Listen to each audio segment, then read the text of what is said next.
Ora então, boa noite a todos.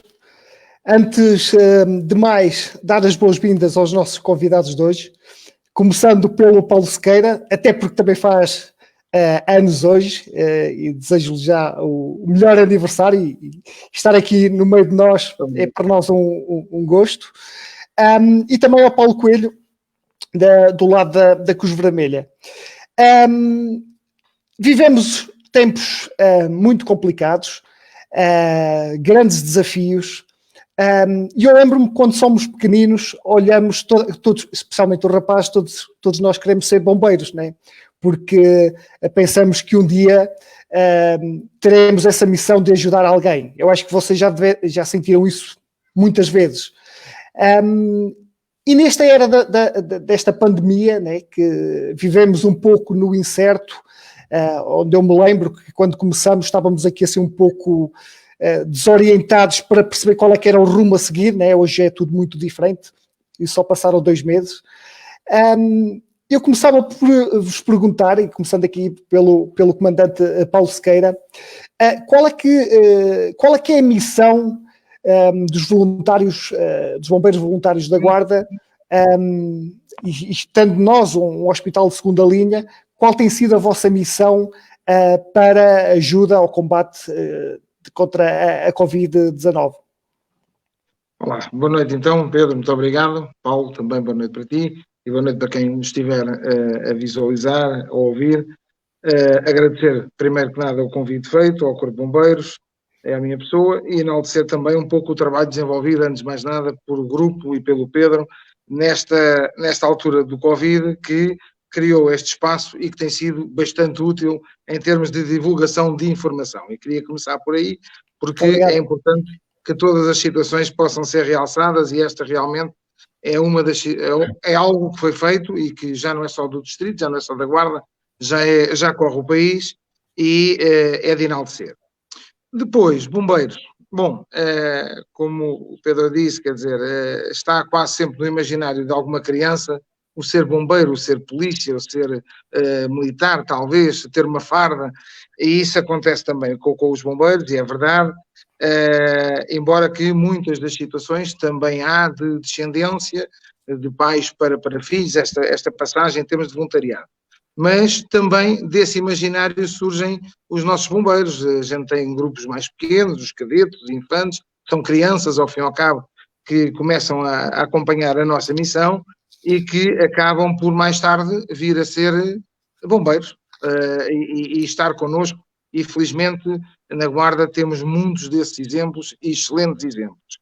Portanto, essa é uma das situações que realmente, da qual dependemos para existir, porque dependemos da sociedade, somos uma estrutura de voluntariado, um voluntariado que tem uma missão muito vasta, muito diferente de outras associações com voluntariado também, porque é-nos atribuída uma responsabilidade diferente. Não é com isto dizer que é melhor ou pior, porque não é, cada um faz a sua missão, mas realmente os bombeiros em Portugal têm desde o transporte de doentes, passando pelo pré-hospitalar, até ao combate a incêndios e outro tipo de apoios à população que também executamos. E, por exemplo, no pré-hospitalar estamos a falar de 85%, 90% que é feito por bombeiros.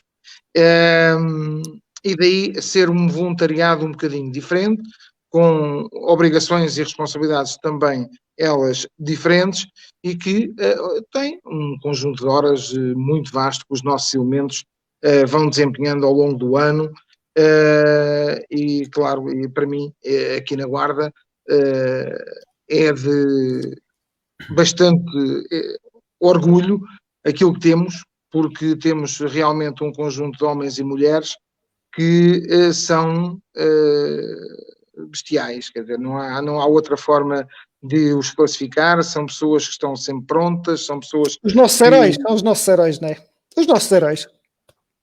A palavra herói, eu acho que todos somos, cada um à sua medida, na vida social, na vida pessoal, nas missões mais variadas, somos todos.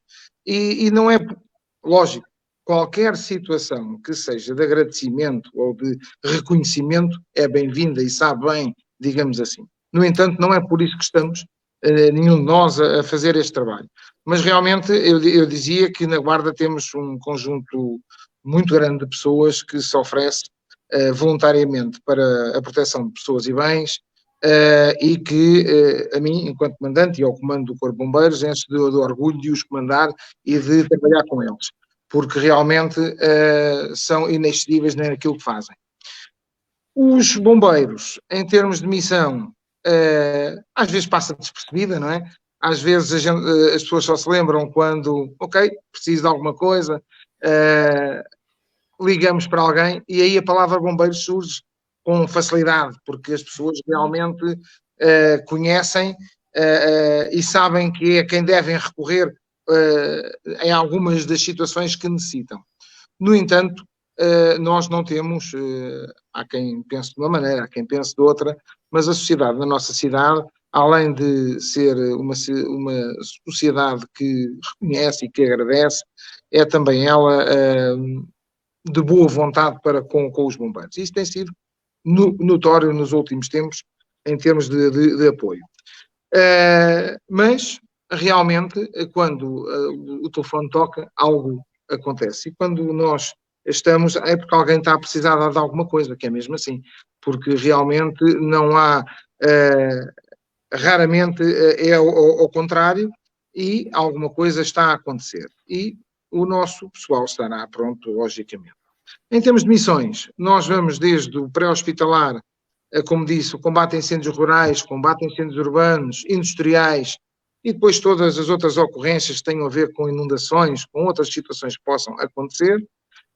Temos também uma missão acessória a esta, que é o transporte de doentes, não é uma situação de emergência, digamos assim, não é a nossa missão principal, mas é uma missão que também abraçamos e que também executamos dentro da medida do possível, e depois uma vertente que queremos cada vez mais enraizada de responsabilidade social e apoio social também, e que vamos tentando alargar um bocadinho, porque achamos que temos condições para isso, de apoiar. É um pouco isto, a nossa missão, logicamente na Guarda feita por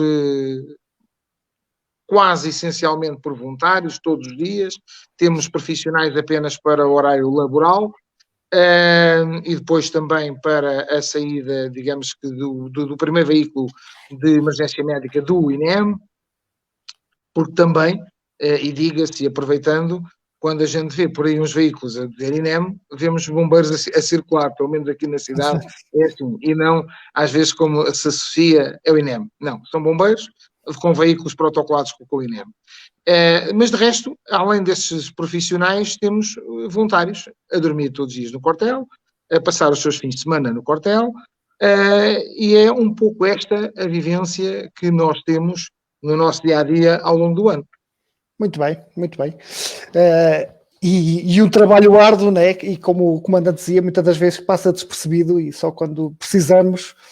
Mas é assim a nossa sociedade, e eu acho que é preciso enaltecer tudo aquilo que se faz e estas pequenas coisas, e que de facto há sempre homens que estão disponíveis para ajudar. Paulo, eu a ti colocava... Paulo Coelho, agora esqueci-me. Eu aproveitava também para perguntar qual é que é a missão da Cruz Vermelha, mas antes disso, eu gostava que tu me explicasses de uma forma mais simples qual é que é a diferença então entre bombeiros e Cruz Vermelha, para fazermos esta separação. Calhou-te a ti. Bom, no fundo, há muitas missões, como o Paulo Sequeira tinha dito, são muito idênticas.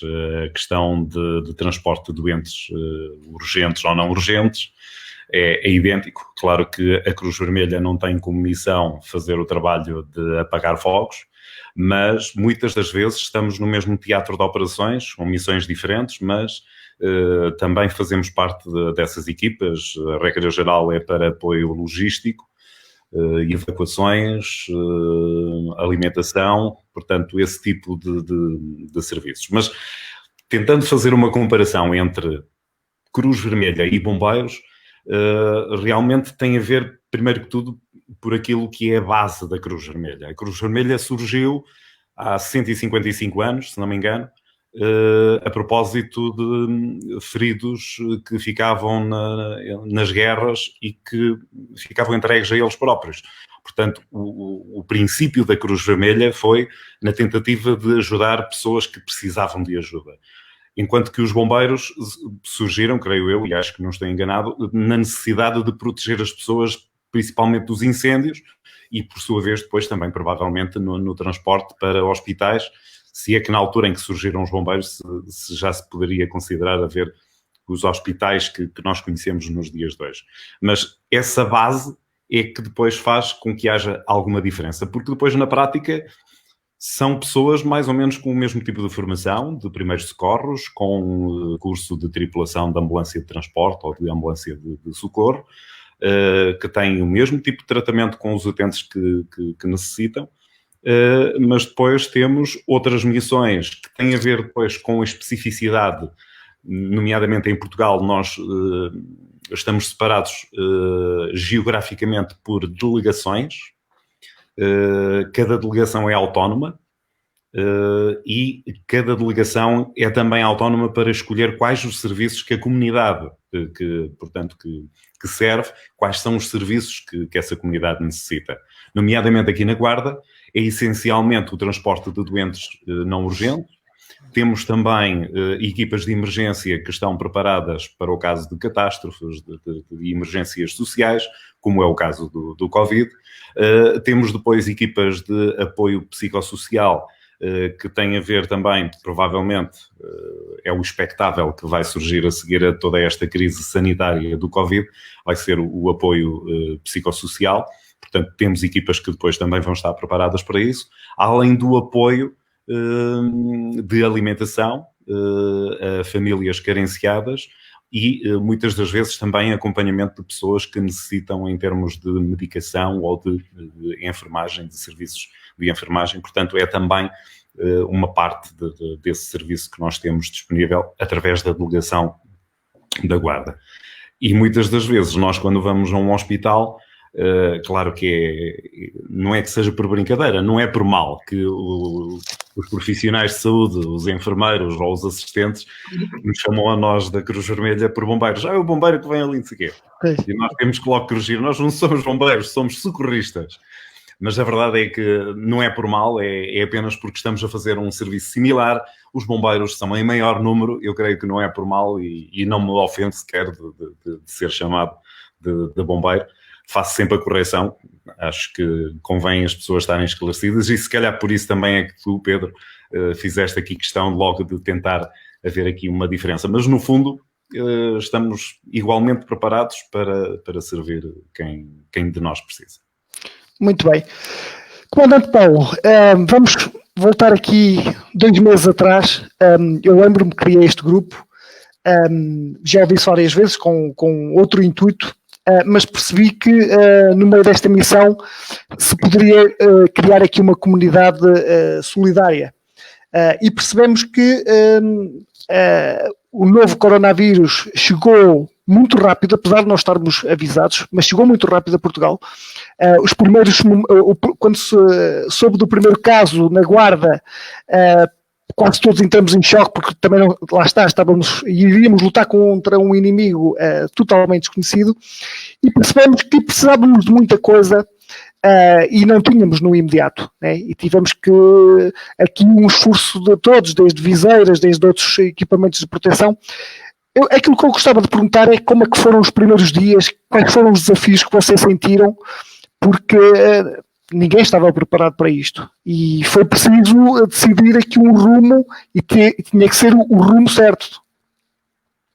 Bom, a primeira questão é, não estávamos e se estamos ou não estamos, porque eu acho que realmente nós vamos fazendo aquilo que conseguimos de melhor, todos nós, mas o coronavírus que surgiu, o Covid, é algo completamente novo, foi novo para toda a gente, foi novo para a comunidade científica, para os médicos, enfermeiros, etc., que têm que lidar com ele em termos hospitalares, e logicamente também é uma novidade e o desconhecimento é o nosso principal problema e acaba por continuar a ser, porque ainda não temos soluções e o conhecimento vasto sobre o mesmo. Portanto, e aí foi o nosso principal obstáculo, o nosso principal problema foi conseguir lidar com algo desconhecido, ao fim e ao cabo. E depois nós, e como o Paulo dizia, e bem, quer dizer, nós tocamos em muitos dos pormenores das nossas missões, mas nós temos a área da emergência que está mais destinada a nós, pelo menos aqui no caso aqui da Guarda, embora que a Cruz Vermelha também tenha muitas delegações que fazem também emergência, mas, de qualquer das formas, qual é o nosso principal receio? Ok, o que é que vamos encontrar na emergência pré-hospitalar? Porquê? Porque a primeira informação era o que é, será que tem os receios do nosso pessoal, são pessoas e cidadãos da nossa comunidade, com as suas famílias, que têm a obrigação de proteger também, e o principal receio foi este. O que é que vamos fazer para abordar esta situação? É verdade que o vosso grupo e os contactos pessoais de muitas a movimentar aqui uma situação, um apoio social, digamos assim, um movimento social à volta do Covid e das necessidades que ele estava a criar a todos os profissionais que lidavam com ele, e isso ainda hoje é visível porque temos inúmeros cidadãos, inúmeras instituições, empresas a colaborar, a fabricar equipamentos, a produzir equipamentos para ajudar todos aqueles que lutam de uma forma mais próxima, digamos, com este problema.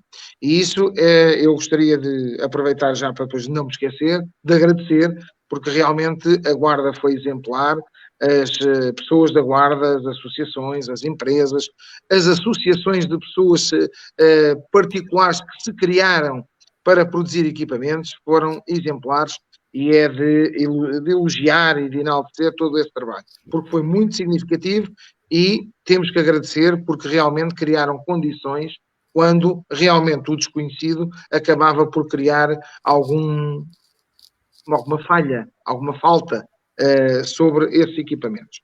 Mas o Covid acho que ainda continua a ser assim. Não é? Eu diria que estamos a fazer o nosso melhor todos, a proteger-nos da melhor forma que nós conseguimos, mas ainda com a parte do desconhecimento atrás de tudo isto. O nosso principal problema não foi o encarar inicialmente o Covid, foi o receio, eventualmente, daquilo que ele podia causar e como é que ele podia prejudicar cada um de nós. E depois nós temos a missão de fazer proteção e socorro em toda a área do Conselho. Temos outros 2 corpos bombeiros, Famalicão e Gonçalo, exatamente com os mesmos objetivos aqui no Conselho, mas nós temos uma área que é sensivelmente 90% do nosso município. E um elemento infectado, um elemento atingido por este vírus, como é que iríamos fazer socorro? E o nosso receio inicial foi este. O que é que vai acontecer se algo acontecer dentro da nossa comunidade, dentro do Corpo de Bombeiros? Como é que vamos reagir? Como é que vamos responder a um incêndio urbano ou outra situação? Mas pronto, conseguimos organizar procedimentos internos e, a pouco e pouco, a perceber-se daquilo que era os equipamentos de proteção individual mais adequados, situação a situação. Os bombeiros também tiveram aqui uma situação que é, no início desta crise, digamos assim, e bem, quanto a mim, colegas meus discordarão, porque eu sei que sim, mas no início e bem, os bombeiros não foram chamados aos primeiros transportes de doentes de Covid. Foi chamado a Cruz Vermelha, foi chamado o INEM com poucos veículos também, diga-se, porque tinha poucos veículos a nível nacional e teve o apoio da Cruz Vermelha. E isto não é desprimor nem para a Cruz Vermelha, nem para o INEM em favor dos bombeiros. Antes, pelo contrário. É porque nós temos a missão de socorro e tínhamos que responder a um conjunto de situações que continuaram a acontecer apesar do Covid existir e que tinham que continuar. E só numa fase que infelizmente foi rápida, esse período de tempo a passar, é que os bombeiros começaram a entrar no transporte de vítimas, digamos que não tão urgentes de suspeitos de Covid.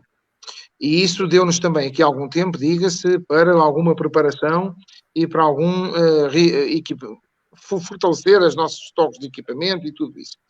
Hoje somos todos, é uma missão de todos para todos, que é mesmo assim, e todos seremos poucos se não houver comportamentos assertivos por parte da população.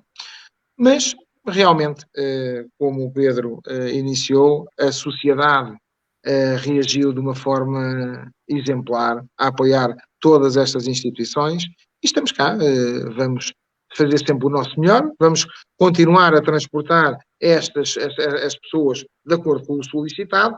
No entanto, continuamos com uma zona escura de tudo isto, que é o serviço pré-hospitalar.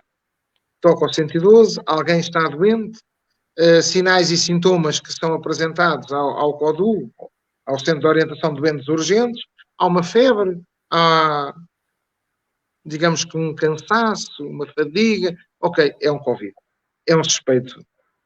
E isso traz um consumo tremendo de equipamentos, de EPIs e também, e principalmente, um receio de que a gente possa encontrar algum destes casos sem que os sinais e sintomas sejam identificados no alerta, e aí é o nosso grande problema. Por todos aqueles que nós, ou a Cruz Vermelha, ou outra instituição, sejamos chamados, ok, é um suspeito de Covid, ou é uma pessoa que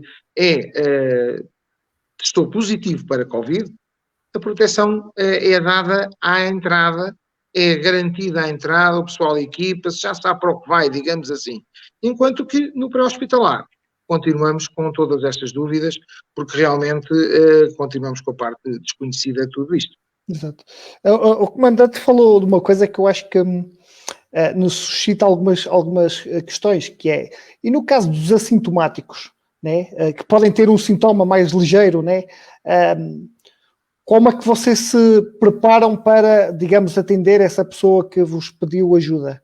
Da mesma forma, sendo um paciente com Covid, ou seja, vocês vão ao desconhecido, né? Quando vocês vão para uma missão de socorrer alguém, penso eu, nunca fui bombeiro, mas vão para o desconhecido, não sabem o que é que vocês vão encontrá-lo no local.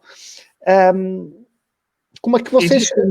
Existe uma triagem que é eficaz, digamos assim, é eficaz se do outro lado a pessoa, o paciente, der as informações corretas, digamos assim, feita pelo INEM, que depois chega às nossas centrais para que saia uma ambulância para uma situação ou outra.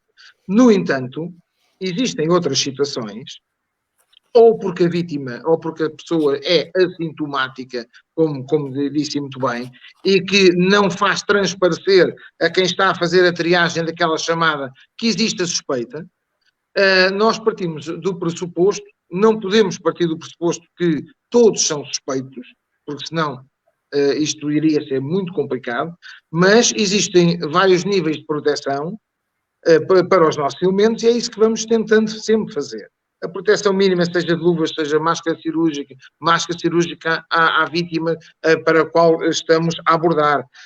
São proteções mínimas e vamos evoluindo se a informação também evoluir ou se na abordagem, no nosso reconhecimento, na abordagem à vítima, é identificado algum sinal ou sintoma que tenha fugido a quem fez a triagem via telefone e aí tomamos outras medidas, sejam elas de proteção da própria equipa, sejam de aviso, digamos que à estrutura responsável por depois receber, nomeadamente a OLS, receber esse mesmo doente.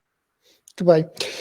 Paulo, também no início, eu lembro-me, passava aqui montes de horas no computador, ainda hoje passo, e via, e falávamos algumas coisas, e via algumas fotos tuas, totalmente equipado. Eu gostava que nos recordasses um desses dias que no início, quando tu foste para o terreno, se sentiste medo, se estavas preparado para esta missão, como é que era a tua vida, porque também tinhas que ir para casa, também tinhas que conviver com outras pessoas, para contar um pouco como é que vive um profissional da Cruz Vermelha num cenário destes? Nesse aspecto, acho que, primeiro que tudo, a sociedade portuguesa preparou-se minimamente para lidar com o assunto. E, portanto, também para nós, agentes de emergência, também estávamos algo à vontade.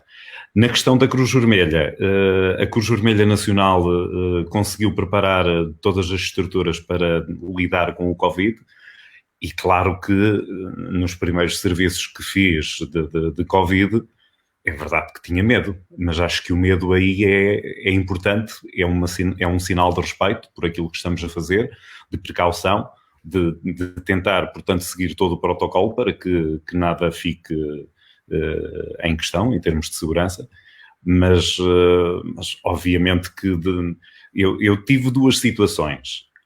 Serviços em que já sabia que era Covid positivo, ou serviços em que era apenas, portanto, um suspeito. O tratamento era o mesmo, o medo era o mesmo, vos garanto que foi exatamente a mesma coisa eu lidar com uma pessoa que podia ser Covid ou com outra que eu já sabia que era Covid. O primeiro que tive, obviamente, tive receio, porque é sempre aquele receio, será que estou a seguir o protocolo tal e qual como foi ensinado? Toda aquela sucessão de vestir os equipamentos com aquela ordem, se nós não seguirmos aquela ordem, automaticamente podemos comprometer o protocolo. E tudo isso pesou naquele momento, e ainda por cima porque, em termos da equipa de emergência, só estávamos 2 tripulantes, convinha sempre estarmos apenas dois tripulantes, e o indivíduo que fomos buscar estava sozinho, portanto ele próprio já tinha tomado as medidas, ele sabia que podia estar infectado, logo avisou a esposa e os filhos para saírem de casa, e ele, quando chegou a casa, foi tomar banho, fez a chamada para o SNS, para a linha 24, e, portanto, o protocolo foi todo bem seguido da parte dele, foi bem seguido da nossa parte. Só passado 2 dias é que vinha saber que ele tinha sido o primeiro positivo aqui na Guarda. Todos os serviços que depois nós fizemos, obviamente que eu tinha receio, mas como seguia, portanto, as coisinhas todas como deve ser, claro que havia medo da parte da família, como vocês também já tiveram a oportunidade de falar com os enfermeiros, com os médicos, que obviamente tinham receio de depois poder levar isto para casa.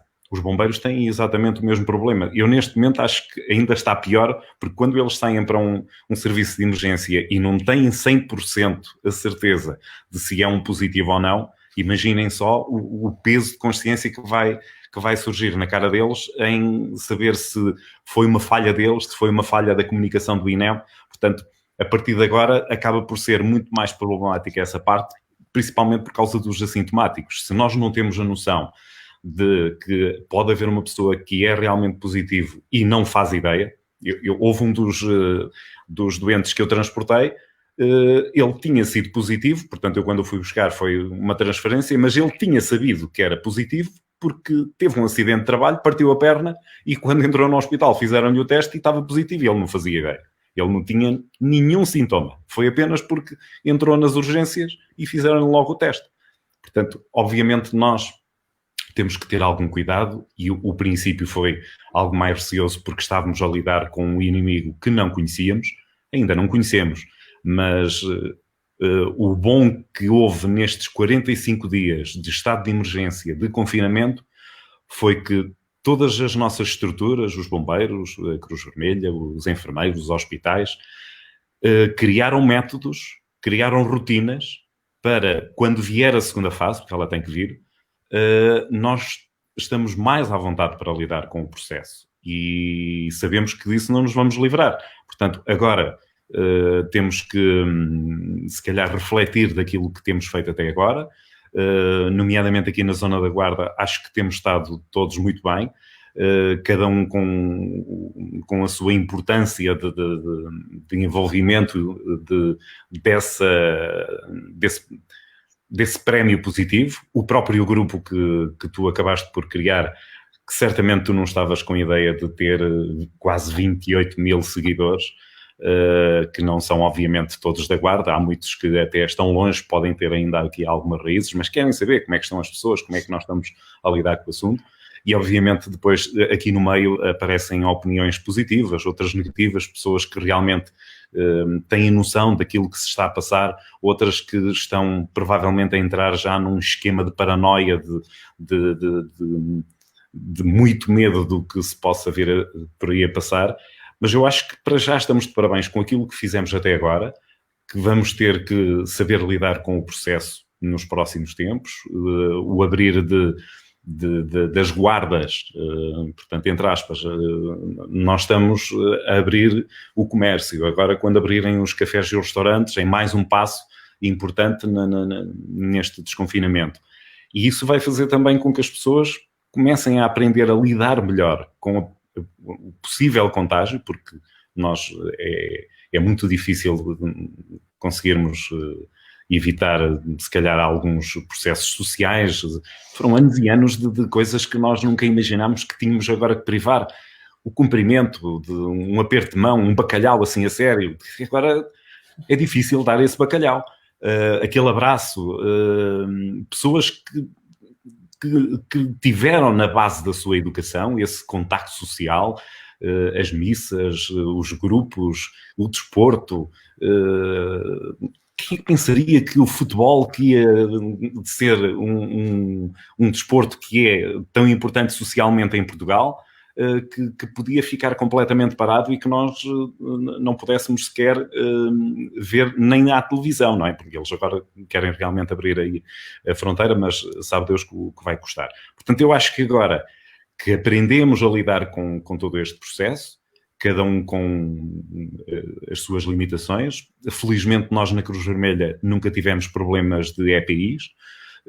Tivemos sempre, portanto, acesso a todos os materiais que necessitávamos para intervir em qualquer situação, mas temos que ter cuidado, porque por vezes um excesso de confiança que pode surgir também das pessoas pensarem, isto afinal não é perigoso para mim porque eu até sou saudável e pronto. Temos então que saber agora lidar com as próximas fases, porque vamos ter que dar aqui o braço a torcer. Eu ontem até estive bastante atento à entrevista que vocês fizeram na área da economia, e gostei muito da forma como Joaquim Marques. Exatamente. O Joaquim abordou o assunto de realmente nós não estamos doentes economicamente. Isto é uma parte da saúde, a parte sanitária que foi comprometida e está ainda comprometida, mas a parte económica, claro que foi afetada. Há muitas famílias que vão estar, portanto, com muitos problemas. Aqui a nossa zona, felizmente, é uma zona que não tem tido, portanto, tantos casos assim. Claro que vai haver empresas que vão ter que fechar porque não têm dinheiro. Pode haver muitas outras que são oportunistas. Ninguém é santo. Sabemos perfeitamente que há de haver muita gente que é oportunista, portanto, de aproveitar esta crise para se pôr a milhas, entre aspas, e deixar famílias na rua. Mas eu acredito que os portugueses, nesse aspecto, têm sempre a capacidade de se adaptar, de ultrapassar as coisas. Nós, como voluntários, seja da Cruz Vermelha ou dos bombeiros, estamos habituados a lidar com esse tipo de vicissitudes, de ter que ultrapassar obstáculos, degraus que não estavam sequer previstos. E, portanto, eu acredito também que isto foi uma má fase, é verdade, algo que nos surpreendeu a todos. Mas nós temos que ser otimistas e é assim, se nos tocar a nós, é porque era o nosso dia que tínhamos que ir desta para melhor, mas o mundo não tem que acabar por causa de uma coisa destas. Exatamente. E uma das coisas que nós temos feito, e há bocado o comandante Paulo Sequeira falou disso, é que nós também estamos a ganhar tempo, né? Estamos a ganhar aqui tempo para conhecer melhor aquilo que nos está a acontecer, para percebermos qual é que será o nosso melhor caminho. E eu fazer a pergunta um bocado nesse sentido, ou seja, vamos considerar que a nossa primeira fase está ultrapassada, foi curta, né? Foram 2 meses, e eu hoje ainda li uma série de notícias e percebo que há sempre, pronto, isto é sempre muito complexo de avaliar, mas há, digamos, 2 cenários. Houve países que fizeram o desconfinamento e não se notou o impacto do desconfinamento, ou seja, os números continuaram naquele registro que estavam, mas também houve países que fizeram o desconfinamento e os números dispararam por ali. Ou seja, nesta altura, vocês já estão a preparar, digamos, a vossa segunda guerra Tem que ser. Nós temos que ter uma noção de uma situação, que é, nós gostamos, no nosso país, gostamos de tratar tudo por fases e por períodos, é o período dos incêndios, é o dispositivo dos incêndios, e nisto também estamos a tratar por fases, assim como o resto do mundo também o está a fazer. Mas eu preferia que na consciência e conhecendo todos nós aquilo que é o povo português, que de uma forma exemplar, salvo exceções que todos vimos, respondeu a isto até agora, a este problema, que encarássemos todos que não há fases para isto, que é algo que se vai manter, pode ter um momento ou outro que vai aumentar de uma forma mais rápida, mais exponencial, ou que se pode manter se na mão de todos houver um comportamento assertivo. E se todos respeitarmos este problema como ele tem que ser respeitado, seja por ser desconhecido, seja pela gravidade e pela forma como se dá os contágios, seja por tudo aquilo que batalhamos ao longo deste tempo todo. E se respondemos bem até agora, a nossa resposta no futuro está ou não comprometida com aquilo que são comportamentos. Esta é a minha opinião. Sejam comportamentos da sociedade civil, de todos, nós, enquanto cidadãos, de facilitarmos. O Paulo disse aí muito bem, dar um abraço, um bacalhau. Nós somos um povo que gostamos desse tipo de situações e de confraternizar e de ser simpáticos, digamos assim, uns para os outros e se cumprimentarmos a sério. Mas temos que assumir que realmente isto é algo que vai ter que mudar a nossa forma de estar.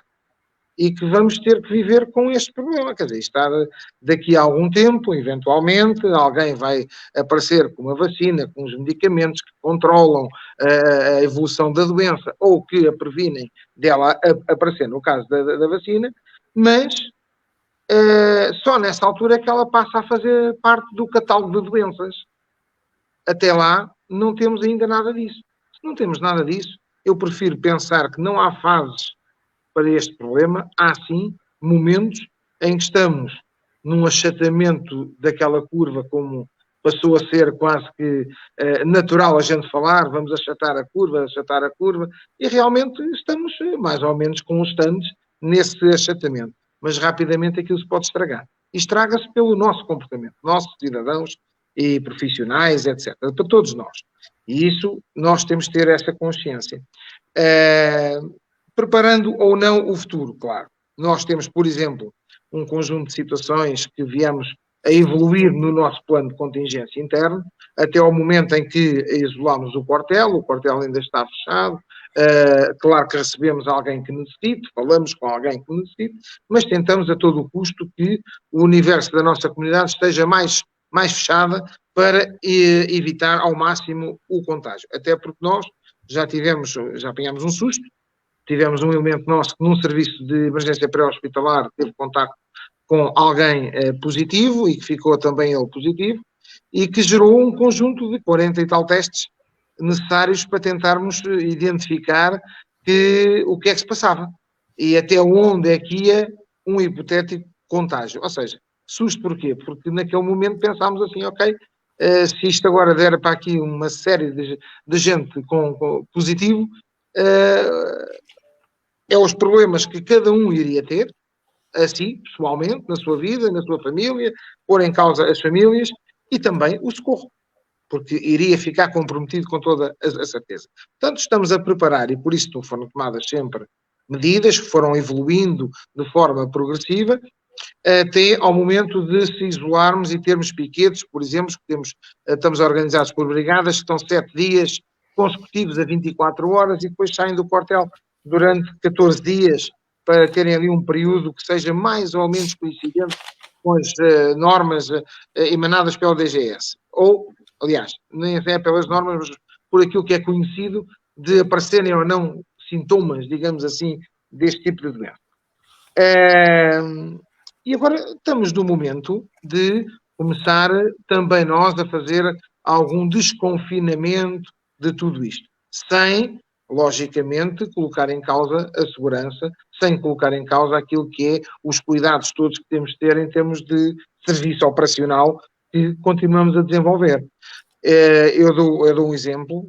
Nós, a nível de serviço pré-hospitalar, de emergência pré-hospitalar, houve um decréscimo de 30 e tal % durante estes 2 meses, sensivelmente, 2 meses. E eu quase que me atrevia, não sendo eu um técnico da área da saúde, mas quase que me atrevia que muita gente ficou sem socorro, sem ir ao hospital, por receio. A partir de que se assumiu que havia alguma consistência nos resultados e que estaríamos eventualmente a controlar esta pandemia, começa novamente a subir o serviço pré-hospitalar, os pedidos de emergência pré-hospitalar, e nós temos que responder a isso paralelamente e coabitar com isto, com o Covid.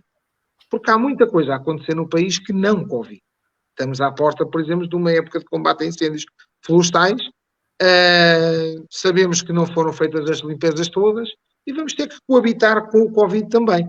Portanto, há que preparar um conjunto de situações diferentes, para valências diferentes, no meio no seio das nossas instituições, para conseguirmos responder e equilibrar o risco, assumir o risco, mas assumir também que temos que fazer, que temos que socorrer, que temos que combater, e depois tentar aqui minimizar eventuais consequências, garantindo ao máximo a segurança dos nossos operacionais. E é isso que estamos neste momento a iniciar essa fase. Muito bem. Paulo Coelho, eu sei que também és muito curioso relativamente a este tema e também é importante ter esse know-how para o teu trabalho, e várias vezes me foste mandando algumas coisas para ler. Eu gostava que tu me dissesses qual é que é a tua visão deste problema todo, ou seja, de acordo com aquilo que tu e facilmente apercebeste que já leste coisas que nada aconteceu daquilo que tu leste, já leste outras que vieram a acontecer algumas coisas, ou seja, de tudo aquilo que tu sabes hoje, e estando tu no terreno, o que é que foi chegar até aqui e o que é que nos espera daqui para a frente? Olha, nesse aspecto a Cruz Vermelha Nacional tem estado sempre atenta a todos esses sinais e tem antecipado os problemas que possam advir. Aconteceu quando preparou as equipas a nível nacional para lidarem com os transportes Covid e já tem estado a preparar desde o início do estado de emergência conferências com todos os voluntários que estejam interessados, com duas intenções. Uma é saber qual o estado de psicossocial do voluntário, para saber também se temos um problema internamente, mas também começar a preparar esses voluntários para lidar com o problema que aí vem. O problema psicossocial, ele vai se instalar por muito tempo, vai ser o problema mais grave, de certeza absoluta, é a minha opinião. Nós podemos não morrer do Covid, mas podemos morrer do que o Covid vai causar. A fome, pessoas que nunca pensariam há 2 meses atrás que podiam estar agora, portanto, nessa situação, e por isso a Cruz Vermelha também tem estado a preparar esse assunto, mas principalmente o problema psicológico de pessoas que tinham a vida completamente dominada, uma vida estável de trabalho, empréstimos controlados, com todas as despesas controladas e que de repente não foi preciso esperar estes 2 meses. Houve pessoas que ficaram logo, portanto, completamente atrapalhadas 1 mês depois de estarem completamente privadas do seu local de emprego, da sua fonte de rendimento e, portanto, da sua qualidade de vida. E esse é que vai ser o problema que acho que vamos ter que abordar nos próximos tempos. Para isso, o Estado, primeiro que tudo, o Estado depois, se quiser fazer contas com a União Europeia, que as faça, mas no fundo o Estado é que vai ter que evitar isso, para evitar a fome, para evitar estes problemas económicos, para também poder evitar o aumento, por exemplo, dos crimes, de tudo o que possa advir das pessoas terem que passar para o outro lado da lei para conseguir levar comida para casa. E é isso que, nomeadamente, a Cruz Vermelha tem conseguido preparar as delegações, de uma forma ou de outra. Podemos não dizer que tenha sido perfeito, porque isso, não há ninguém perfeito nesta batalha, porque o inimigo realmente, além de ser desconhecido, ele está em constante mutação. E isso faz com que automaticamente nós não possamos dizer exatamente as mesmas palavras em dias seguidos. E por isso também, tu próprio estavas a referir que eu enviei algumas informações sobre a forma como a pandemia estava, portanto, a evoluir. E eu, durante estes 2 últimos meses, claro que tive que mudar algumas das minhas ideias. Também passei, entre aspas, por estar, não digo com um espírito fundamentalista, nem com um espírito de extremismo, de querer levar tudo a peito em termos de segurança. Mas a verdade é que, neste momento, eu acho que estamos a fazer o que tem que ser feito. Temos que abrir, por assim dizer, um bocadinho a fronteira que criámos com este confinamento. Quem tem que ter cuidado são principalmente as pessoas dos grupos de risco, os maiores de 60 ou 65 anos, todos os que são doentes crónicos têm que continuar o mais confinados possíveis, sem dúvida, mas tudo o resto é assim, não vamos morrer da doença, vamos morrer da cura. A economia não pode parar e, portanto, nós, como Cruz Vermelha, temos que agora conseguir lidar e estar preparados para tratar esses novos desafios e esperar que as coisas corram pelo melhor, dentro do possível. Agora, primeiro que tudo, as pessoas têm que admitir que precisam dessa ajuda. Isso também muitas vezes pode ser um problema. São coisas já estudadas, os doentes alcoólicos nunca admitiam que tinham problema de álcool, os drogados nunca admitiam que tinham problema de droga, e agora as pessoas vão admitir que estão a passar fome em casa? Elas têm que dar o braço a torcer, porque isso é pior morrer de fome do que provavelmente morrer de Covid, que provavelmente, como muitos dos dados que têm surgido nos últimos tempos, a maioria da população consegue lidar com o Covid. Portanto, não temos que estar agora a esperar por uma vacina, por um medicamento, para conseguir levar minimamente a nossa vida por diante. Exatamente. Até porque essa vacina pode nem chegar nos próximos anos, né? Pode demorar, e nós temos que conviver como convivemos com outras patologias que acontecem. Eu aí acredito que a vacina vai surgir mais rápido do que é habitual, porque nós nunca tivemos a sociedade tão empenhada em trabalhar nessa solução como agora. Nem da quantidade, nem na qualidade. Porque antigamente nós víamos os laboratórios, cada um por si, a tentar vencer essa batalha de ser o primeiro a criar a solução para depois ganhar fortunas nesse medicamento. E neste momento nós temos um estado de espírito diferente, na maioria das situações. Se calhar depois há de haver sempre alguém que quer tirar o máximo de dividendos no meio desta crise, mas eu acredito nesse aspecto que vamos encontrar uma solução mais rápida, mas duvido que seja até ao final deste ano. Portanto, como é que vamos lidar todos estes meses?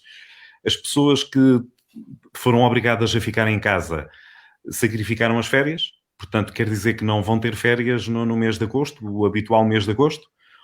Ou, por outro lado, vamos ter a vantagem de, se calhar, as pessoas não vão para fora, vão fazer as férias cá dentro, vão utilizar tudo que temos à mão de alojamento local ou até mesmo campismo, o que quer que seja, ou até se calhar é agora que toda a gente começa a comprar autocaravana para ir de férias. Mas o que é que vai acontecer com as pessoas agora? Elas vão de férias na mesma, vão ficar em casa de férias, aí é que pode ser realmente a grande dúvida de como é que nós vamos estar até ao final do ano, que eu acredito que até lá não vamos ter uma solução capaz. E depois em outubro, que é o expectável de surgir, portanto, depois desta segunda fase, regra geral, as gripes, se é que podemos comparar o Covid às gripes, as gripes costumam surgir no mês de dezembro, janeiro. Portanto, será que temos que lidar até lá desta forma? A ver, vamos. Eu acho que eu e como muitos outros, nós temos uma solução, né? E a solução passa pela prevenção. É essa a nossa solução, seja agora, seja mais para a frente, até porque eu acho que é preciso voltar a reforçar isto. Eu também não sou da área da medicina, nem da parte da saúde, mas por aquilo que eu tenho lido, e também estou convicto que vamos chegar a uma solução, mas essa solução vai demorar, porque depois, mesmo no dia em que se chegar à solução, terá que existir as tais certificações, né, ver o impacto daquela solução e depois a sua produção em massa, né? E isto é uma coisa que acontece para todos os países, ou seja, não é uma coisa que tem que se fabricar meia dúzia deles, tem que ser mesmo muita produção. Eu se calhar perguntava aqui ao comandante Sequeira, para nos falar um pouco como é que são os procedimentos, por exemplo, quando alguém liga e tem que fazer uma assistência, por exemplo, os carros são desinfetados, vocês vão, depois quando regressam fazem outra vez esse procedimento, como é que isto funciona?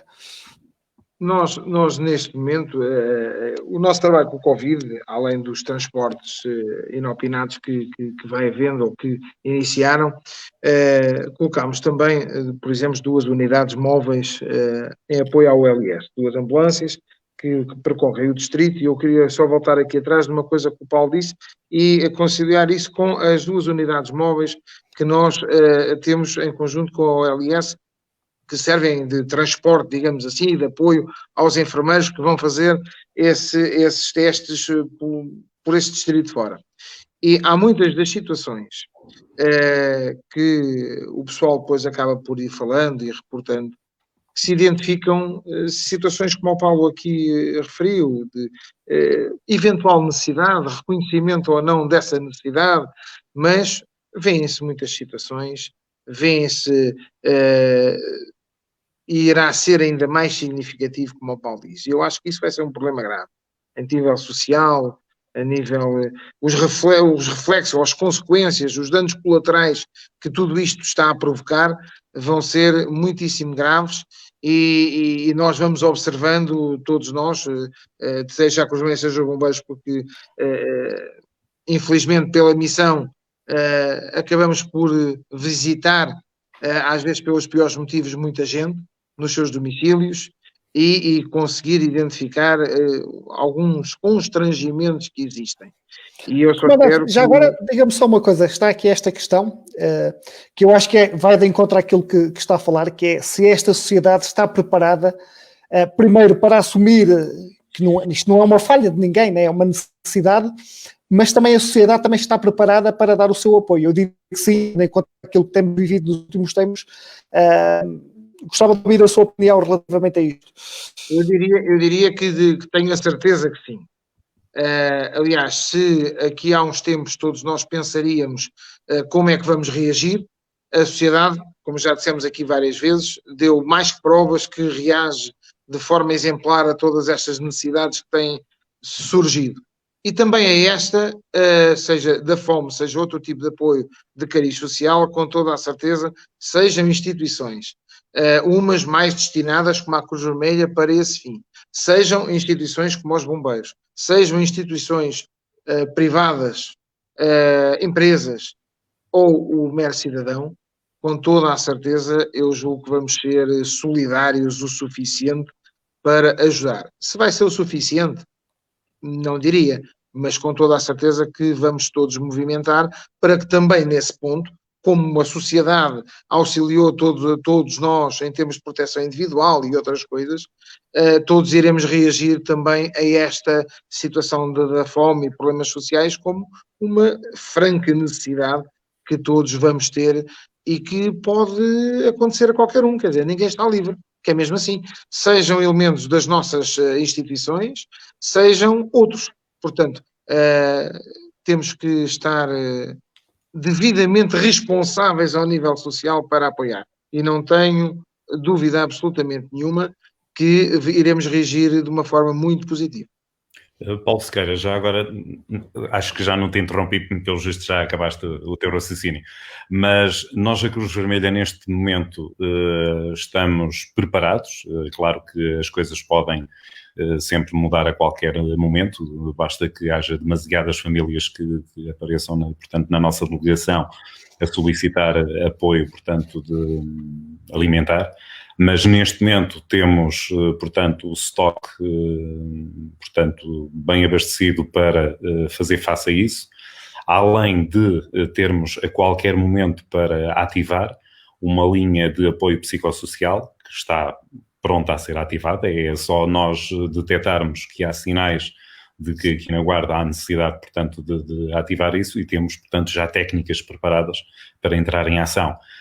Até agora não precisámos de ativar essa linha de apoio local, porque existe uma linha nacional, que a própria Cruz Vermelha Nacional, portanto, tem já ao serviço, desde o início do estado de emergência, mas, no fundo, nós, neste momento, a Delegação da Guarda, já está preparada para lidar com estes problemas que eu estava a referir, que é a fome e a parte psicossocial.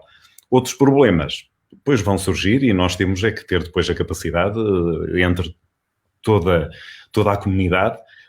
Obviamente vocês aqui com este grupo de emergência têm conseguido lidar com as várias opiniões, com as várias necessidades, com as várias alterações de protocolo, porque no fundo há muitas pessoas que ainda provavelmente veem tanta informação que depois ainda assim ficam com dúvidas, e muitas das vezes é bom que nós, neste tipo de conferências, consigamos pelo menos esclarecer o mais possível as pessoas que ainda passado 2 meses deste estado de emergência, que agora é, portanto, de calamidade, mas no fundo, venha ao diabo e escolha, o processo é mais ou menos o mesmo, as preocupações são as mesmas, apenas houve uma pequena... A responsabilidade é maior até, não é? Talvez. Acredita que, por exemplo, eu quando... antes ainda de passarmos para o estado de calamidade, eu tinha mais receio quando entrava num supermercado do que quando fazia um serviço Covid. Porque nós, ao fazermos todo aquele processo com os equipamentos de segurança, sabendo que estava ali um indivíduo que tinha, portanto, positivo Covid, eu estava completamente à vontade, e indo a um supermercado onde as pessoas no início ainda não estavam a lidar bem com o processo de utilizar a máscara, de higienizar as mãos à entrada e à saída, toda aquela falta do protocolo que nós Cruz Vermelha e bombeiros, que depois acabamos por seguir e sentimos-nos seguros por fazer isso, e então houve ali algum receio. Eu neste momento acho que, nomeadamente aqui na nossa zona, na Guarda, as pessoas estão a reagir bem, eu estou a gostar da forma como estão a lidar com o assunto. Eu ainda não referi aqui um outro assunto que por acaso também é muito importante, por acaso e infelizmente, que esteve confinado e a partir do início do mês acabou por sair um bocadinho mais para o exterior, que é a violência doméstica. Nós, a Cruz Vermelha da Guarda é uma das delegações que faz, portanto, o transporte desse tipo de situações, e lamento dizer, mas eles andam aí. E as pessoas primeiro estavam com medo, primeiro estavam fechadas em casa com os seus agressores, e por isso apenas conseguiam fazer, portanto, a denúncia de uma forma de ter fugido do agressor, e por isso conseguiu, portanto, fazer essa denúncia e nós fazermos o transporte. Mas agora notamos que depois de tanto tempo em que essas famílias estiveram confinadas naquele espaço em que as coisas já poderiam não estar a funcionar, agora não aguentam mais, porque depois é a pressão, porque o emprego está, portanto, em causa, porque não consegue levar os miúdos para a escola. Vejam só, é só achas para a fogueira para criar o desconforto total e a insegurança de famílias que já tinham problemas. E, portanto, infelizmente vai ser o prato de cada dia, vai ser a questão, portanto, da violência doméstica. Até agora tem sido essencialmente portanto, no género feminino, mas... E sublinhar, né, que a violência não é só porrada, né? Temos a violência física e a violência psicológica, né? Porque mas às vezes nós esquecemos de dizer que foi agora, os transportes que já vi com mais agressões físicas foi agora. Pois. E já fazemos este serviço já há cerca de 10 anos e nunca tive tantas marcas, portanto, nas pessoas como foi agora. Portanto, agora as pessoas Também há agressões psicológicas, obviamente que as há, mas agora está a tomar repercussões drásticas. Eu, a semana passada, fui às urgências do hospital a buscar uma das vítimas. Nós realmente não temos a identificação das vítimas, portanto é chegar às urgências, identificarmos e dizer que vamos fazer um transporte, e fui confrontado com a situação de que havia 4 vítimas e, portanto, não sabia qual era a minha vítima. Portanto, imaginem, numa tarde estavam 4 vítimas de agressão doméstica aqui na Guarda. Portanto, nós estamos realmente num meio onde há poucas pessoas, mas ainda assim existem estes casos e vão continuar a existir, principalmente se as pessoas não tiverem a coragem de as denunciar ou pelo menos de se protegerem e evitar até notícias como as que temos vindo a ouvir agora nos últimos dias.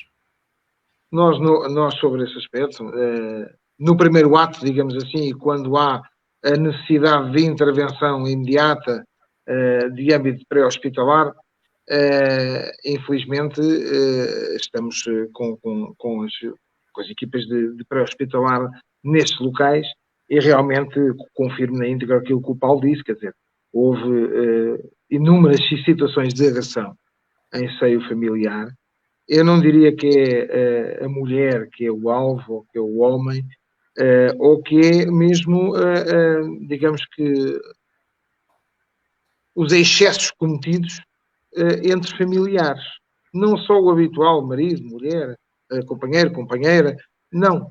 Ou há filhos para pais, de pais para filhos. Há um conjunto de situações que realmente aumentaram e que também têm a ver um pouco com com mais tempo juntos, porque também é verdade isto, não é? A quarentena, o confinamento, horas que não é habitual tantas horas as pessoas com feitios e comportamentos diferentes estarem tanto tempo juntos e acabam por suscitar aqui comportamentos e reações que eventualmente vão em contra aos feitios uns dos outros. E também surgem por aí esse tipo de agressões e de violência doméstica. A isto há que acrescentar aqueles que, infelizmente, já vão sendo normais, que têm a ver com os companheiros e companheiras e tudo isso que a gente ouve mais vezes e que assume como mais normais. Mas há tudo. E no pré-hospitalar, infelizmente, vai-se apanhando um pouco de cada uma dessas situações, com a necessidade de presença policial e tudo isso para que eventualmente se possa fazer socorro. Mas esperemos que também agora com este desconfinamento possa eventualmente contribuir para uma redução mais drástica dessas ocorrências para o bem de todos e para o bem da sociedade de uma forma geral. Bem, eu estou assim um bocado incrédulo, porque quando vos convidei, nunca pensei que fôssemos bater este tema. É verdade. É inevitável. Das missões já vamos aqui, não é? Das missões já vamos aqui, né? E fiquei aqui um bocado bloqueado porque, de facto, tanto eu como todos os que estamos aqui a assistir, se calhar nos devemos sentir um pouco culpados por tudo aquilo que acontece, né? Porque devemos estar atentos, se calhar, a mais coisas dessa sociedade e temos proximidade com tanta gente e se calhar temos que estar atentos a muita coisa. De facto, fiquei aqui assim um bocado boquiaberta, como se costuma dizer, porque é assim, eu tenho noção que, de facto, a parte psicológica destes 2 meses de confinamento, muitos deles podem não estar a sentir agora, mas podem vir a sentir daqui a uns tempos, né? E também tenho a noção que não é fácil estarem 3, 4, 5 pessoas dentro de uma casa onde é preciso gerir tudo e mais alguma coisa neste espaço. É a escola, é o trabalho, é os compromissos que se tinham que têm que ser agora de outra forma. E eu fazia-vos esta pergunta: o que é que vocês sentem desta parte mental das pessoas? O que é que vocês que estão no terreno, se têm notado que de facto as pessoas estão diferentes, estão mais desconfiadas, estão mais, como é que eu hei de explicar, mais agressivas até? Eu não diria agressivas. Eu diria que estão mais reativas, digamos assim, a tudo. Porque realmente tudo serve para ser motivo. Porque o número de horas, os problemas, sejam financeiros, sejam de necessidades de bens de primeira necessidade, como o Paulo aqui falou, e bem, seja até a simples, toda a pressão que é até para os pais lidar com esta questão das escolas, de coisas que não estavam habituados, francamente, não é? Porque todos apoiam. Até uma coisa mais simples, o próprio medo do vírus, que causa depois até o stress na própria pessoa. Já nem sequer falamos, porque só o medo e o receio de, ok, eu com o risco de apanhar, eu vou às compras, não vou, como é que vou? Viram-se coisas do arco da velha, passando a expressão, quando as pessoas iam nos primeiros dias de tudo isto às compras, com proteções esquisitas, digamos assim, ou sem elas. E tudo isso, há pessoas que se protegeram muito bem, que assumiram comportamentos completamente normais e que reagiram da melhor forma a isto. Há outras que exageraram, ou outras que é o desleixo puro e duro. Está tudo bem, todas estas reações, todos estes comportamentos, todas estas coisas, comportamento gera comportamento, obrigatoriamente, não é? E isto dá como resultado, às vezes, este tipo de situações, infelizmente. E eu acho que tem a ver com aquilo que está a acontecer. E daí o desconfinamento ser importante acontecer, ser importante que a gente possa retornar um bocadinho à nossa vida normal, dentro dos cuidados preventivos que são extremamente necessários, mas para desanuviar, para descarregar toda esta carga de uma forma mais normal e evitar descargas deste género, como agora aqui comentámos anteriormente em termos de violência. Mas é imprescindível. Senhor Comandante, está aqui uma questão, já foi colocada aqui por várias seguidores, que tem a ver com a questão dos incêndios, né? Estamos-nos a aproximar, digamos, e que também já falou, né? Vamos ter que saber viver com dois problemas, e fora os outros que também já existem, né? Porque continuam a existir, apesar de estarmos todos em confinamento, eu vi que continuaram a existir acidentes também, e outros serviços que vocês têm que fazer. Mas, de facto, há muita gente preocupada com esta questão dos incêndios, e a questão é completamente clara. Vocês estão preparados para dar resposta a todas estas situações? É assim, a convivência de o Covid e os incêndios vai ter que existir. Porque aquilo que é o comportamento do povo português melhorou substancialmente, diga-se e reconheça-se que melhorou substancialmente desde os últimos grandes incêndios de 2017, por exemplo, e todos os procedimentos mesmo legais que foram implementados de limpeza, de multas, digamos assim, que foram aplicadas, as mortes que houve em termos civis, infelizmente, nos incêndios, acabaram por gerar um comportamento de maior prevenção, de maior autoproteção em todo o povo português. No entanto, é inevitável que vá haver incêndios. Não há outra forma, infelizmente. A gente tem que dizer isto de forma clara. Porquê? Eles não surgem naturalmente. Eles surgem porque alguém utilizou o fogo. E esse alguém utilizou o fogo, ou de forma indevida, querendo até fazer muito bem, limpar ou coisa do género, mas usou da pior forma, ou escolheu a pior hora, ou não limpou, ou então por mão criminosa, logicamente. Porque as coisas naturais, que o sol, que a temperatura, é preciso estarem reunidas tantas condições para que isso esteja comum, a não ser uma trovoada seca ou algo do género. Portanto, infelizmente, porque há sempre alguém que se descuide, mais que não seja, eles vão acontecer. Nós estamos preparados, como naturalmente nos anos anteriores, a fazer face àquilo que conseguirmos fazer. E eu digo que conseguirmos porque todo e qualquer dispositivo, seja ele de combate a incêndios ou de outra situação qualquer, tem uma determinada capacidade de resposta, e se as coisas forem transcenderem aquilo que está previsto, ou a capacidade operacional de determinada força, não há nada que lhe valha. E as coisas pioram. Portanto, o que é importante? Primeiro, que as pessoas assumam um comportamento perfeitamente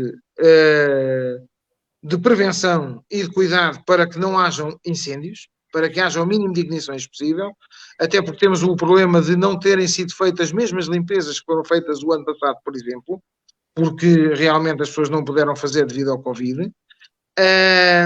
Mas, ao haver, vamos tentar minimizar as consequências, vamos tentar minimizar aquilo que seja as consequências primeiro para pessoas, depois para os seus bens e depois para a natureza, e vamos reagir da forma que habitualmente. Vamos ter o nosso dispositivo, vamos ter o nosso dispositivo de combate, vamos ter que adotar medidas de contingência, digamos assim, para esse combate, para as equipas, para o distanciamento entre elementos no seio das equipas, para a vivência de mais gente dentro do quartel, porque normalmente nós temos os piquetes voluntários, como disse ao início, de 5 pessoas todas as noites, vamos aumentar mais 12 pessoas no quartel, e tudo isto são motivos de agravamento do risco de contágio eventualmente.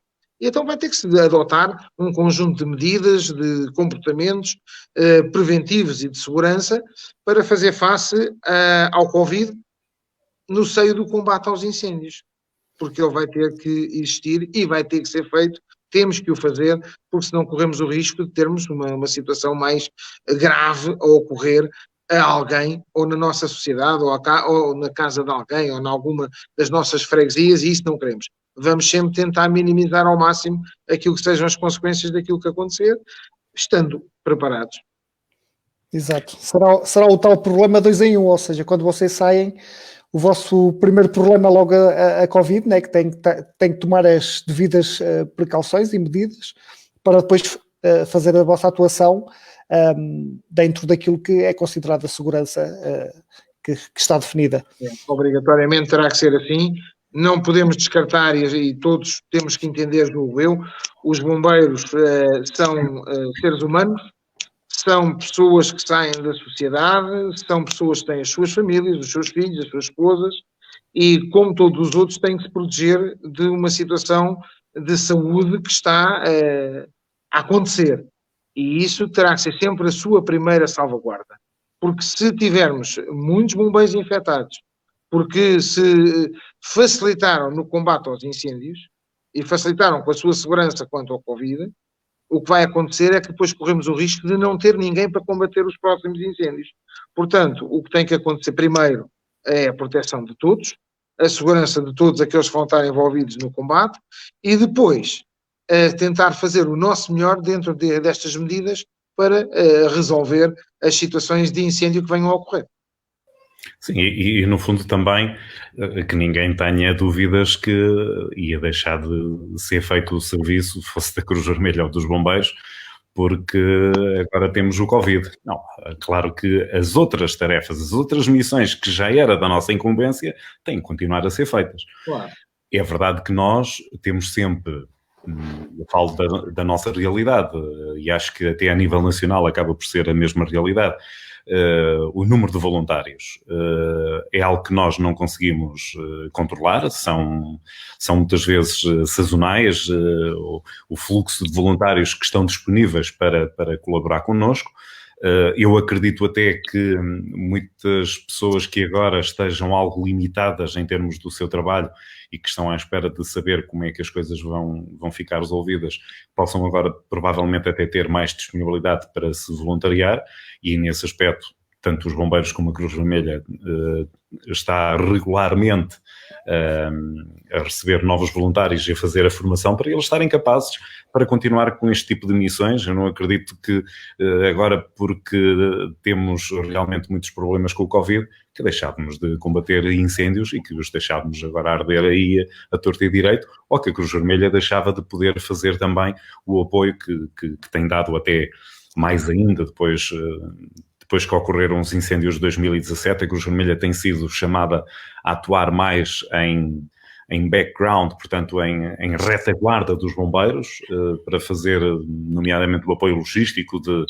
de evacuações ou até de apoio alimentar, e acho que nesse aspecto não tenho dúvida nenhuma que vamos continuar com o poder de continuar a ajudar e a realizar as nossas missões. Queres falar um bocadinho sobre o voluntariado? Ou seja, imagina que eu agora gostaria de fazer parte de uma das equipas, qual é que é o procedimento? Realmente no início da conversa tu falaste que quando somos miúdos há profissões que parece que nos apaixona sempre. Quero ser médico quando for grande ou quero ser bombeiro. Exato. Também passei por isso. Por acaso, na altura ainda era o pai do Paulo Sequeira, o saudoso comandante Sequeira, que estava, portanto, à frente dos Bombeiros da Guarda, e eu fui fazer a minha inscrição, isto para aí em 96 ou 97. Depois já não sei por que razão acabei por não levar aquilo por diante e acabei por ingressar na Cruz Vermelha em 99. É tempo, não é? É sempre Exato. Pode-se reconverter. Mas dá-me a sensação que realmente nós, desde garotos, apaixonamos-nos por este tipo de missões, de ajudar. Não é por acaso escolherem querer ser médicos ou ser bombeiros ou ser polícias, não é? Ainda vem a parte do polícia, quer ser polícia quando for grande. E, portanto, eu acredito que muitas das vezes há pessoas que até possam não ter muito tempo, porque podem ter uma vida muito chata, de trabalho, de fazer também desporto, têm filhos e possam não ter muita disponibilidade, mas que tenham um interesse, acima de tudo, de fazer parte de um corpo de voluntários em que acaba por também ter uma formação que é importante não só para a instituição, mas também para eles próprios. Nós na Cruz Vermelha e os bombeiros também de certeza que acabam por ter esses princípios. As pessoas têm cursos de primeiros socorros com que possam depois lidar melhor nas suas situações em casa. Portanto, são sempre mais-valias que as pessoas acabam por conseguir.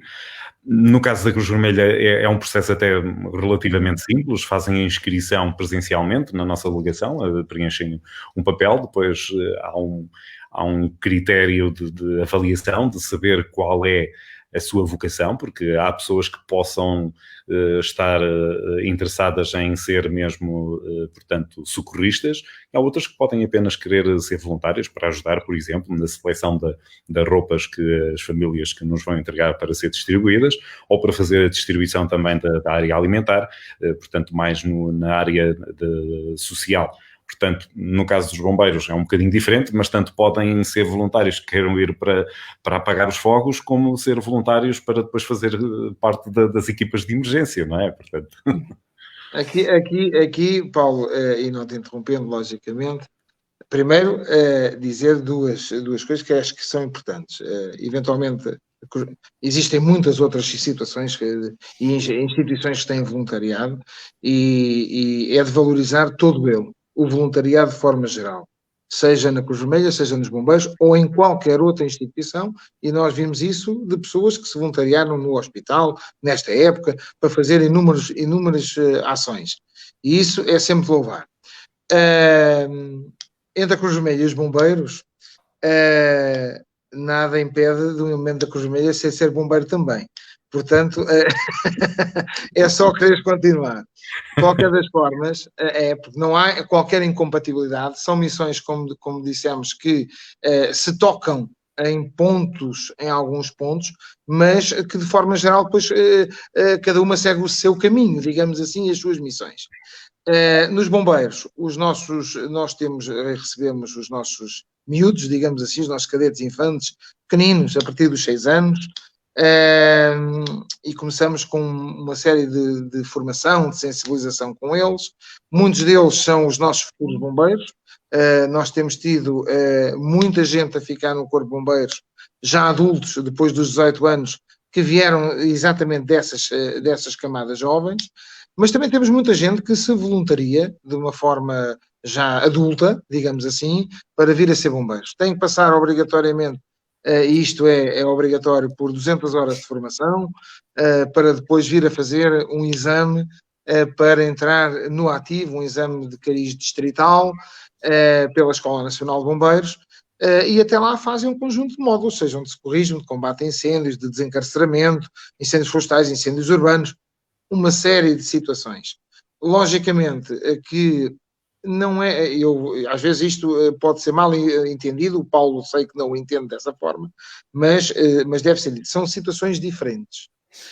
Porquê? Porque o voluntariado nos bombeiros tem depois um problema, às vezes, para a gente manter os nossos jovens, principalmente, e até mais e também os mais antigos. Porquê? Porque tem um conjunto de horas mínimas de serviço operacional por ano para que a pessoa se possa manter no ativo, seja a nível de horas de instrução, seja a nível de serviço operacional em piquetes ao quartel ou em ocorrências. E isso às vezes torna-se um handicap para que as pessoas possam ou não continuar. Mas também temos que entender uma situação. São missões diferentes, por exemplo, entre as nossas instituições, e já que estamos aqui, não é? São missões diferentes porque nós temos sob a nossa responsabilidade o estar 24 sobre 24 prontos para a intervenção em proteção e socorro aos mais variados níveis. E logo a instrução e a formação e a prontidão, o treino das pessoas tem que estar muito vincado para que as coisas corram bem. No entanto, temos tido a entrada de jovens, de estudantes, não se calhar aquela que desejaríamos, precisamos de mais, nós nunca, porque há também a saída de outros que acabam por entender ou por perceber que não é a sua vocação e acabam por desistir também, e então temos de ter sempre uma entrada de gente nova para ir também renovando os quadros e ao mesmo tempo colmatando as falhas daqueles que saem. Mas normalmente há aceitação, há procura e as pessoas vão procurando ser voluntárias pelo seu cariz, por querem trabalhar em bem do seu semelhante. Eu respondi agora a esta pergunta que o Pedro pôs aqui no ecrã. A verdade é que as formações, principalmente as formações de tripulante de ambulância de transporte e tripulante de ambulância de socorro, são credenciadas pelo INEM, portanto as formações são exatamente iguais, sejam tiradas nos bombeiros ou na Cruz Vermelha.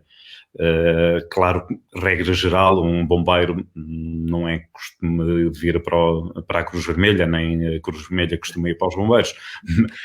Acontece, mas não é costume, mas a formação é a mesma e, portanto, é compatível. Nós, no fundo, temos aquela credenciação, aquela formação pelo INEM, portanto, não é a formação dos bombeiros ou a formação da Cruz Vermelha, é a formação INEM, portanto, é compatível. Ok. Bem, já levamos aqui 1h23 de conversa, parece que ainda agora começou.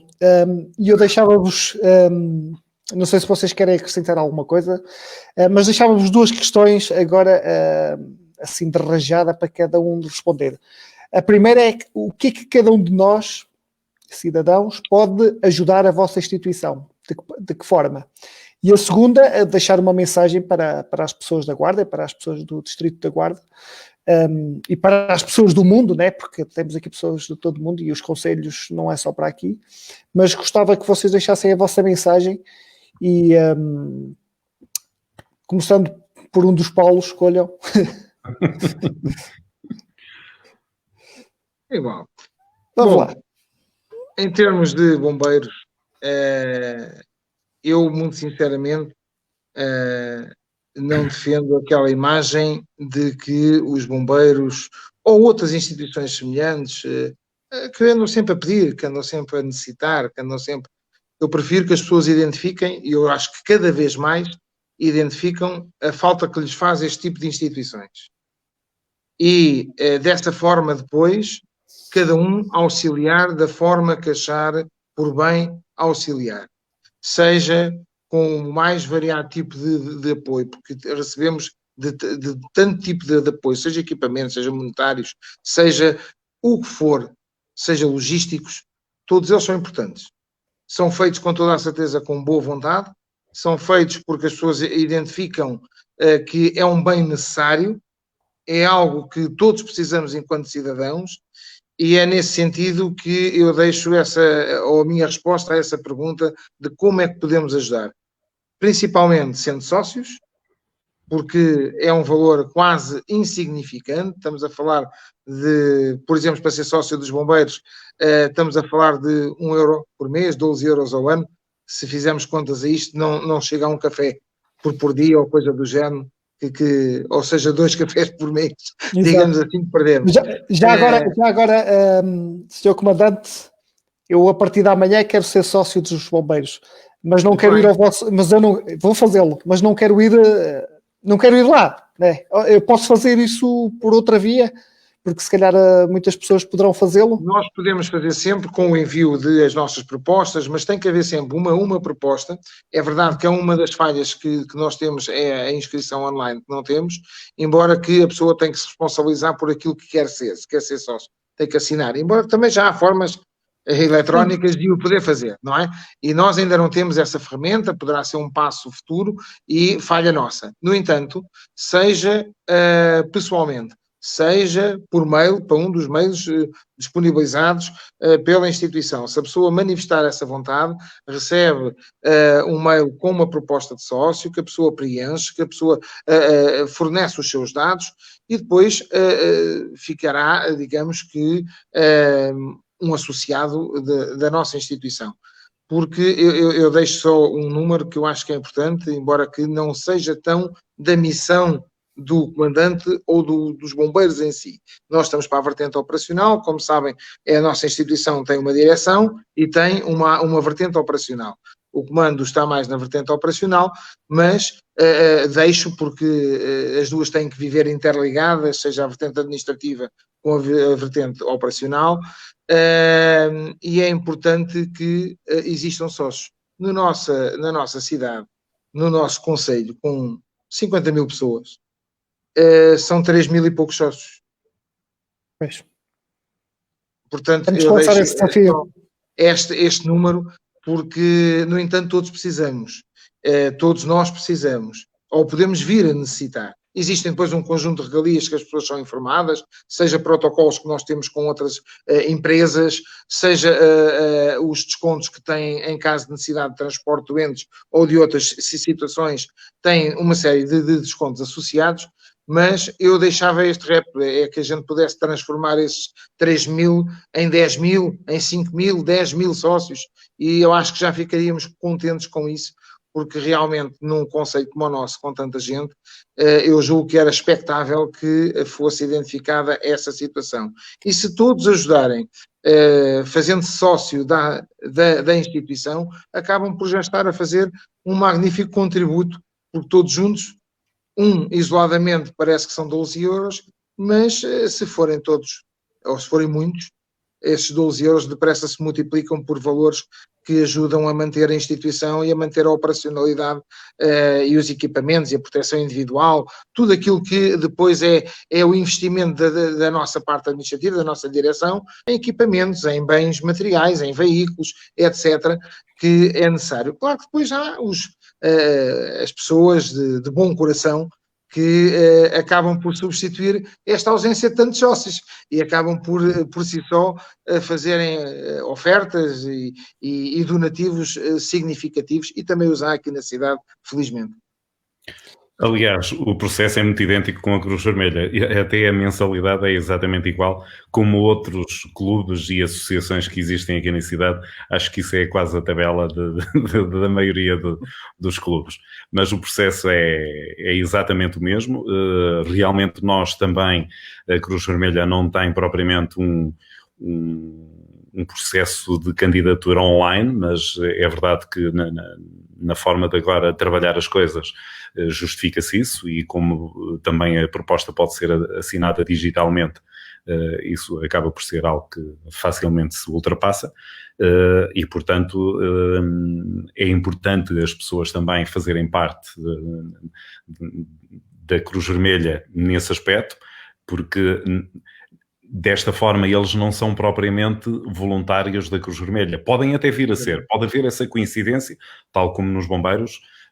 Deduzo que qualquer voluntário tem que ser sócio da Associação Humanitária dos Bombeiros. Digo eu, não sei se é obrigatório, mas isto é como em todos os clubes. Se queremos fazer parte do clube, temos que ser nós próprios os sócios. Mas no caso da Cruz Vermelha, portanto, há muitas pessoas que apenas querem ser, portanto, sócias para poderem ajudar de alguma forma a delegação, embora há outras formas de o poder ajudar, e muitas das vezes as pessoas que abordam a nossa delegação é para entregar roupas que já não precisam, brinquedos que já não precisam, bens alimentares que fazem questão de também deixar para reforçar o nosso estoque para entregar às famílias sinalizadas. Portanto, são tudo formas que as pessoas podem ter sem estar propriamente a haver um comprometimento dessa pessoa perante a Cruz Vermelha, mas que podem ter de ajuda no dia-a-dia. E nesta fase, como nós já falámos atrás, é importante realmente continuarmos a ter estes apoios. Há outros de que estávamos habituados a todos os anos poder fazer e que estão algo limitados. Por exemplo, a própria Cruz Vermelha fazia recolha de bens alimentares nos hipermercados da cidade para reforçar o estoque.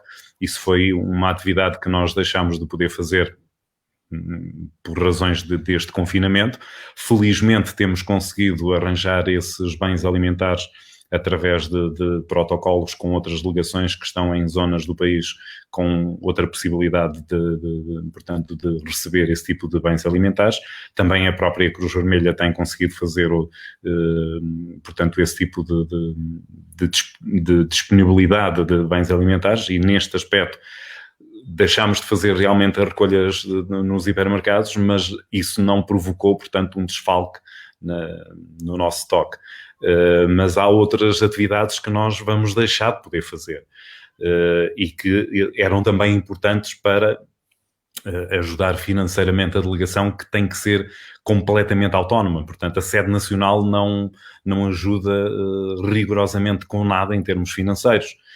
Estamos mais ou menos como os bombeiros, são completamente autónomos, eles não têm que estar à espera que a Liga de Bombeiros ou que o Governo lhes financie tudo e mais alguma coisa. Pode, por vezes, haver algumas ofertas, entre aspas, mas a verdade é que somos todos completamente autónomos. E, portanto, se estamos numa comunidade pequena, como a Guarda é, e temos que admitir, a Guarda não é uma grande cidade, portanto, todas as ajudas são poucas para poder colmatar as necessidades numa estrutura que está montada. Neste momento, a Cruz Vermelha da Guarda, em termos de parque de viaturas, está melhor que nunca. Nós, este ano, em novembro, vamos fazer 150 anos de atividade, creio que ininterrupta, na cidade da Guarda. Portanto, 150 anos de história. E a verdade é que nós nunca tivemos um parque de ambulâncias como temos agora, nem número de voluntários, nem de profissionais que estão aqui para ajudar quem realmente precisa de ajuda. Muito bem. Eu fico com o compromisso de amanhã e nos próximos dias, primeiro publicar a forma como é que as pessoas podem fazer sócias. E a segunda questão que me levou aqui um pouco à ideia que eu tive quando criei este grupo, que era ajudar de forma digital. E eu queria vos perguntar se, sendo eu ou sendo outros colegas, se poderíamos ajudar a implementar uma forma de digitalmente vocês angariarem sócios, ou seja, implementar aqui um formulário, né, para vocês receberem isso de uma forma muito, muito simples e processarem esses pedidos, porque se calhar nesta fase, pronto, eu não sei se vocês têm que cumprir alguma coisa a nível nacional ou se cada uma das instituições pode ter os seus próprios processos. Sim. Não, nós podemos ter os nossos processos, é como o Paulo disse, nós somos perfeitamente autónomos. Logicamente que todas estas estruturas dependem de subsídios nacionais, dependem de uma série de situações para poder fazer, porque nomeadamente na nossa missão todos os municípios, digamos assim, têm a obrigação de ter uma estrutura que faça a proteção e socorro dos seus cidadãos, e os bombeiros acabam por surgir um pouco para resolver uma questão que não está instituída em 90 e muitos % dos municípios, ou seja, temos Lisboa, temos municipais, temos alguns municípios que têm bombeiros camarários, digamos assim, como o Regimento de Sapadores em Lisboa, não é? As associações humanitárias acabaram por surgir e os corpos de bombeiros voluntários para minimizar as consequências da inexistência desse tipo de situações e serviços municipais. Logo, como têm que fazer as missões que a esses estavam distribuídas, acabam por ter subsídios também de cariz nacional para o fazer, que são perfeitamente insuficientes para a realidade das necessidades operacionais e de desgaste de equipamentos que existem. Mas somos perfeitamente autónomos, portanto, a ideia do Pedro é boa. Nós forneceremos os contactos, os mails para tudo aquilo que seja a possibilidade de chegar essas informações até nós, e só temos que agradecer se assim quiserem colaborar connosco digitalmente para que as informações sejam mais fáceis de chegar à nossa instituição. Ok, desafio aceito. Vamos ver como é que podemos pôr isso o mais rápido possível em andamento para que as pessoas possam, como se inscrevem em tanta coisa, inscreverem-se como sócios dos bombeiros e da Cruz Vermelha, até porque o valor também é muito pequenino, né? O valor de ser sócio é muito pequenino. Meus caros, realmente não é um valor muito significativo. Agradeço. Por acaso estou a ver agora o aí da Silvia Massana. Exato.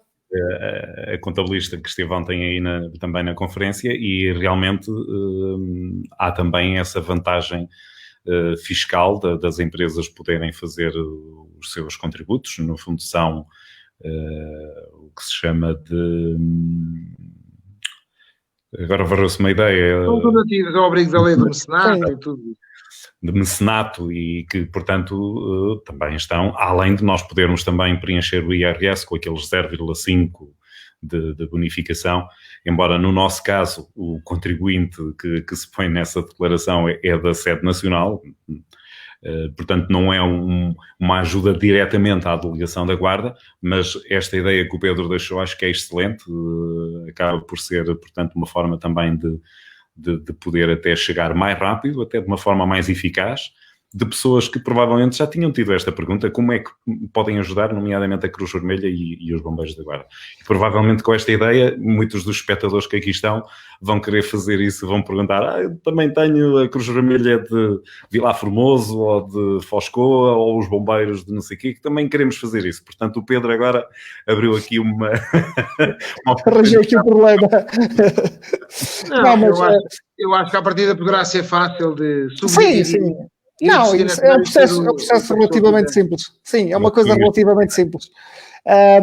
Mas além disso, também porque eu já percebi que neste grupo, pelas próprias estatísticas que o Facebook dá, há muita gente que é da Guarda que está em outros países e certamente poderão colaborar com vocês de uma forma muito, muito simples. Né?